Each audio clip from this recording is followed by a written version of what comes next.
মুসলিমিয়া কিছু মানুষের অপরাধের জন্য ওরা পুলিশ প্রশাসনটা জনগণের কাছে খাবার হয়ে গেছে।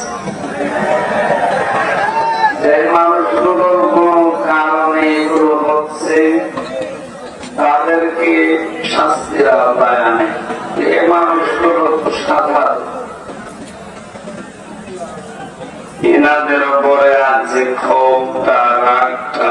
আমার বাড়ির নিচতলা একটা পুলিশ ভাড়া ছিল, 5 তারিখের পরে যে কোথায় গেছে আল্লাহ জানে।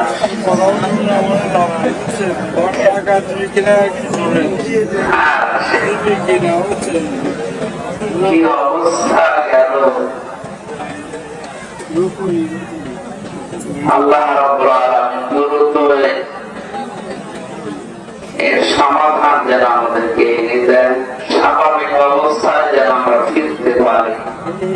কারণ ওনাদের খালি দোষই আমরা অনেকে দেখি, ভালো কাজ আছে।